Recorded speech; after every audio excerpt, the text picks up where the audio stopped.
Bonjour, donc moi c'est Léna, moi c'est Diane et ensemble nous avons créé le projet DNL. Donc DNL c'est une plateforme informative sur la mode durable et comment ça a commencé, tout est parti de notre voyage l'été dernier au Vietnam.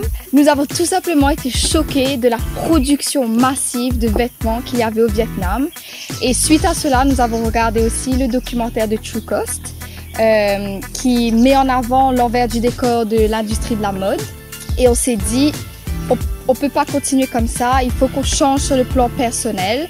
Donc on a commencé à faire d'énormes recherches, à s'éduquer sur le sujet et on s'est dit pourquoi pas les rendre publics et partager à tout le monde ce qu'on sait pour pouvoir toucher le plus de personnes possible. L'industrie de la mode est la seconde plus polluante au monde après celle du pétrole. C'est une industrie qui est très gourmande en eau, en énergie, en transport, mais aussi en pesticides, insecticides et produits chimiques. Il faut savoir que 15% de la consommation de pesticides mondiale est utilisée pour produire le coton qui sert à produire nos t-shirts. Sur l'aspect social, cette industrie touche 60 millions de personnes, directement et indirectement, que ce soit du petit producteur à Kendall Jenner, la supermodèle. Et aussi, chaque personne dans la chaîne de production est affectée. Que ce soit le petit producteur de coton qui, lui, est en contact direct avec les pesticides et les insecticides, donc ça peut être lié à des maladies telles que le cancer ou la décoloration de la peau. Que ce soit les travailleurs dans les usines, il faut savoir que 80% d'entre eux sont des femmes et qu'elles travaillent dans des conditions exécrables, qu'elles touchent des salaires qui ne peuvent même pas couvrir le minimum pour vivre. Allons prendre l'exemple d'un t-shirt noir en coton. Donc le coton est la plante la plus utilisée pour fabriquer nos vêtements. Pour un t-shirt, il faut 30 baignoires d'eau, utilise énormément de pesticides. Une fois que le coton est cultivé, il est envoyé au Pakistan pour être mis en pelote. Ensuite en Chine pour être teint. Après la Chine, il part en Turquie pour être assemblé et cousu. Et une fois qu'il est fini, produit, il est envoyé partout dans le monde pour être vendu ou pas. On a pour le moment organisé 2 événements. D'abord avec l'association Nous le Morne et la marque de vêtements éco-responsable Metal West. Donc on est allé au Morne et on a créé une activité avec les enfants pour les connecter aux vêtements et leur expliquer l'impact. Et on a reproduit le même type d'activité avec les élèves de 5e du lycée La Bourdonnais. On a eu une réponse très positive des enfants. Ça a été une réalisation pour eux et du coup ils sont sortis de là avec un savoir qu'ils ne savaient pas et qu'ils vont pouvoir reproduire chez eux pour changer. Il y a plusieurs petites habitudes qu'on peut adopter. Premièrement, de changer notre façon de consommer, d'acheter moins et d'acheter mieux. On n'a plus besoin d'acheter 5 t-shirts.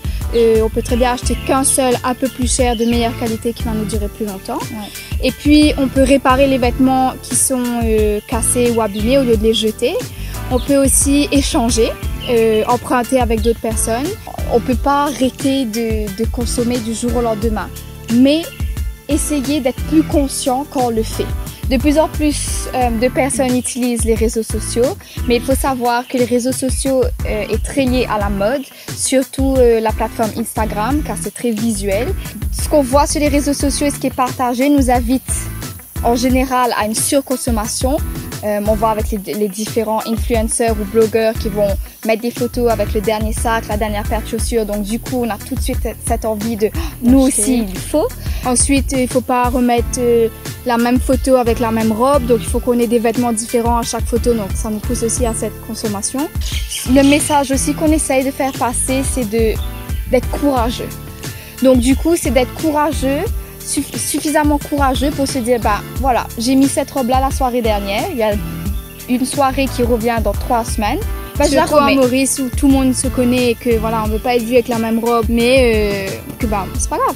Depuis qu'on a commencé ce mouvement, tout le monde nous demande est-ce que vous êtes sustainable, est-ce que tous vos vêtements sont sustainable? Non, c'est un process et on essaye de changer petit à petit. Et donc du coup, au début, évidemment, on était Zara, Mango, H&M, c'est des marques qui sont faciles à acheter. Donc, on a tous envie d'avoir les dernières tendances. On le faisait nous aussi. Mais maintenant, vu qu'on est consciente de notre pouvoir d'achat, on décide à qui on veut donner ce pouvoir. Être écolo, ça coûte plus cher quand on achète des vêtements avec un matériel écologique. Par contre, acheter seconde main, c'est une façon d'être écolo. On réutilise les vêtements qui sont déjà produits et ça coûte moins cher que d'acheter neuf. Réutiliser les vêtements, échanger, emprunter, réparer, ça ne coûte vraiment pratiquement rien de faire ça et c'est des petits gestes qui permettent d'être écolo, éco-responsable et de prendre en compte l'aspect social, environnemental, tout ce qu'on vient de dire et ça coûte pas. Portez ce que vous voulez. Voilà, et soyez individuel et authentique et fiers de qui vous êtes.